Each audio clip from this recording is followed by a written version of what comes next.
আমরা একদল ভারতের দালাল তাড়িয়েছি, আরেক দল দালাল তৈরি হয়ে গিয়েছে। শেখ হাসিনা ভারতের দালালি করে ব্রিফকেস নিয়ে পালিয়েছে। নতুন বাংলাদেশে ভারতের যারা দালালি করবেন লুঙ্গি নিয়ে পালানোর জায়গা পাবেন না। সংগ্রামী সাথী ও বন্ধুগণ, আমরা স্পষ্ট ভাষায় বলতে চাই, এদেশের রাষ্ট্র ক্ষমতায় আমরা আর কোনো ছাদাবাজদেরকে দেখতে চাই না। এদেশের রাষ্ট্র ক্ষমতায় আর কোনো টেন্ডারবাজকে দেখতে চাই না। এদেশের রাষ্ট্র ক্ষমতায় আর কোনো ভারতের দালালকে দেখতে চাই না। ইসলামকে রাষ্ট্র ক্ষমতায় নেওয়ার জন্য প্রস্তুত আছেন না ইনশাআল্লাহ?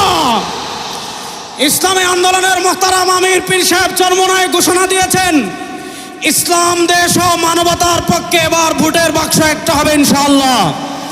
আমরা স্পষ্ট ভাষায় বলেছি, এদেশে আমরা আওয়ামী লীগকে দেখেছি, এদেশে আমরা বিএনপিকে দেখেছি, এদেশে আমরা জাতীয় পার্টিকে দেখেছি। তারা কেউ মানুষের ভাগ্যের পরিবর্তন করতে পারে নাই, মুক্তিযুদ্ধের প্রকৃত চেতনা বাস্তবায়ন করতে পারে নাই। এবার একটা চেতনা বাকি আছে, যেই চেতনার নাম ইসলাম। ইসলামকে রাষ্ট্র ক্ষমতায় নিয়ে সব দুর্নীতি দুঃশাসনের অপসারণ করবো ইনশাআল্লাহ। সর্বশেষ একটা কথা বলে আমি আমার বক্তব্য শেষ করব। আপনারা জানেন, সমাজের বিভিন্ন জায়গায় যখন দুর্গন্ধ ছড়িয়ে পড়ে, দুর্গন্ধ তাড়ানোর জন্য বাতাসের প্রয়োজন আছে না নাই? আমাদের রাজনীতিতে দুর্গন্ধ, আমাদের সংসদে দুর্গন্ধ, আমাদের বিচার ব্যবস্থায় দুর্গন্ধ, আমাদের অর্থনীতিতে দুর্গন্ধ। 52 বছর যারা রাষ্ট্র পরিচালনা করেছে, এদেশে সারা দুর্গন্ধই ছড়িয়েছে। এই দুর্গন্ধকে দূর করার জন্য বাতাসের প্রয়োজন আছে।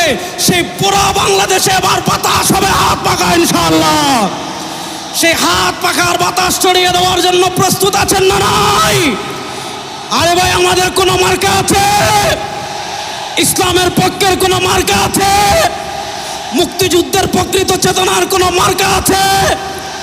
ভারতীয় আধিপত্যবাদ মোকাবেলার কোনো মার্কা আছে? ওরে কোন সে মার্কা? সবাই বলো, এবার যাবে সারা বাংলায় বিশ্বপ চরমনায়, শাখা চরমনায়, নারে তাকবীর। আমরা একদল খুনিকে তাড়িয়েছি, তাড়ানোর 9 মাস হয় নাই আরেক দল খুনি বাংলাদেশে তৈরি হয়ে গিয়েছে। আমরা একদল চাঁদাবাজকে তাড়িয়েছি, বাংলাদেশে আরেক দল চাঁদাবাজ তৈরি হয়ে গিয়েছে।